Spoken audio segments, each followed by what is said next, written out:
नमस्कार, news 69 channel में आपका स्वागत है। मैं हूं आपके साथ अंकिता। चलिए बढ़ते हैं खबर की ओर। मध्य प्रदेश ओबीसी आरक्षण मामले की अंतिम सुनवाई 10 बड़े अपडेट। मध्य प्रदेश हाईकोर्ट में 27% ओबीसी आरक्षण मामले की अंतिम सुनवाई पूरी। जस्टिस आनंद पाठक और जस्टिस विनय सराफ की विशेष डिवीजन बेंच ने फैसला सुरक्षित रखा। अब पूरे प्रदेश की नजर हाईकोर्ट के अंतिम फैसले पर है। सामान्य वर्ग की ओर से वरिष्ठ अधिवक्ता अमन लेखी, वरिष्ठ अधिवक्ता गोपाल शंकर नारायण और वरिष्ठ अधिवक्ता आदित्य सांघी ने बहस की। आरक्षित वर्ग की ओर से वरिष्ठ अधिवक्ता विनायक प्रसाद शाह और अधिवक्ता शशांक रत्नू ने पक्ष रखा। राज्य सरकार की ओर से महाधिवक्ता प्रशांत सिंह ने जवाब पेश किया। सामान्य वर्ग ने कहा कि सरकार का जवाब ही याचिकाकर्ताओं के पक्ष को मजबूत करता है। दलील दी गई कि 27% आरक्षण के समर्थन में सरकार नया ठोस डाटा नहीं दे सकी। 50% सीमा तोड़ने के लिए असाधारण परिस्थितियां भी साबित नहीं हुई। अमन लेखी ने इंदिरा साहनी, जर्नैल सिंह, बीके पवित्रा सहित कई फैसलों का हवाला दिया। उन्होंने कहा कि राज्य जिन फैसलों पर भरोसा कर रहा है वे उसके पक्ष में नहीं है। उनका दावा था कि 50% सीमा आज भी लागू संवैधानिक सिद्धांत है। गोपाल शंकर नारायण ने पिछड़ा वर्ग आयोग से परामर्श नहीं लेने का मुद्दा उठाया। उन्होंने कहा कि यही कमी कानून की वैधता पर गंभीर सवाल खड़ा करती है। साथ ही एनएम थॉमस और इंदिरा साहनी फैसलों का भी विस्तार से उल्लेख किया। ओबीसी पक्ष ने कहा कि 50% सीमा संविधान के शब्दों का हिस्सा नहीं है। दलील दी गई कि विधायिका के बनाए कानून में बदलाव का अधिकार अदालत को नहीं है। आरक्षण की मूल भावना सामाजिक प्रतिनिधित्व सुनिश्चित करना है। ओबीसी पक्ष ने क्वांटिफिएबल डाटा की अनिवार्यता पर भी सवाल उठाए। कहा गया कि केवल आर्थिक स्थिति के आधार पर आरक्षण नहीं देखा जा सकता, सामाजिक प्रतिनिधित्व को प्राथमिकता मिलनी चाहिए। अधिवक्ता शशांक रत्नू ने कहा कि 50% सीमा का पूरा भार केवल ओबीसी पर नहीं डाला जा सकता।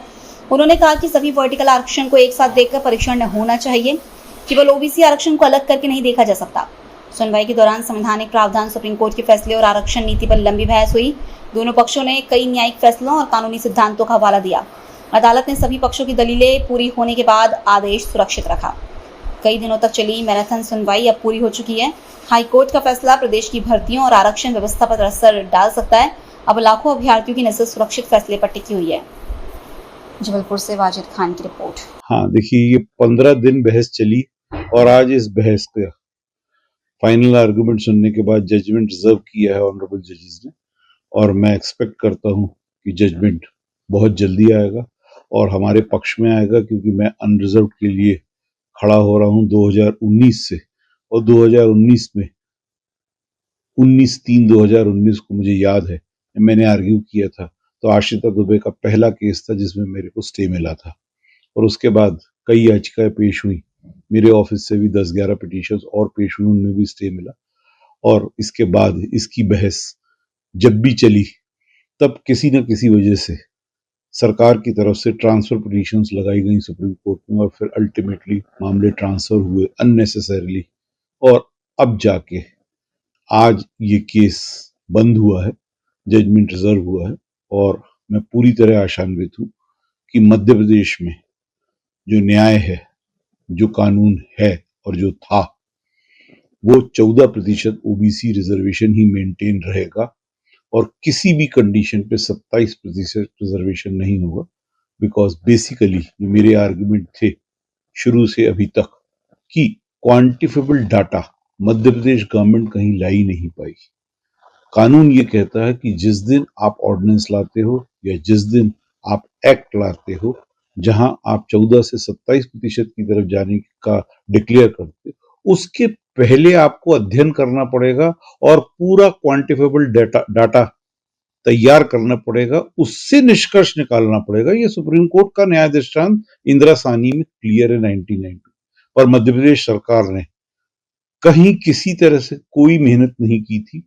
और मैंने अपने बहस के दौरान भी ये कहा कि जिस पीरियड में ऑर्डिनेंस लाया गया था, पहली बात तो ऑर्डिनेंस लाने की कोई जल्दीबाजी थी नहीं। आजादी के लगभग 50-55% वर्ष बीत चुके थे और 14% ही चला आ रहा था। अचानक ऑर्डिनेंस क्यों लाया गया?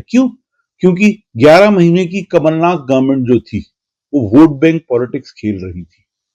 पर मजे की बात यह कि जब कमलनाथ गवर्नमेंट गिर गई तो वो ऑर्डिनेंस के बाद जो बिल प्रोड्यूस लाया गया विधानसभा में बीजेपी गवर्नमेंट के द्वारा, शिवराज सिंह चीफ मिनिस्टर बने, वो भी इसी ऑर्डिनेंस की बेसिस पे कंटिन्यू किया गया।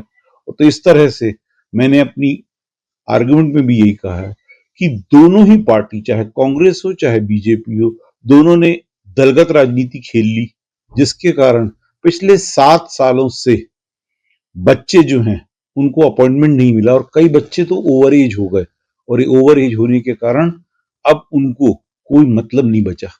तो इस तरह से आज मेरे को पूर्ण उम्मीद है कि बच्चों की जो सहियां उन्होंने दिखाया, इतने आंदोलन हुए ओबीसी के और जो बच्चों ने विश्वास रखा, आज न्याय के हाथ लंबे होते हैं, ये मैं भी जानता हूं। तो अल्टीमेटली जीत हमारी होगी, ये मेरे को आशा है। फिलहाल इस खबर में इतना ही। आप बने रहिए न्यूज़ 69 चैनल के साथ। नमस्कार।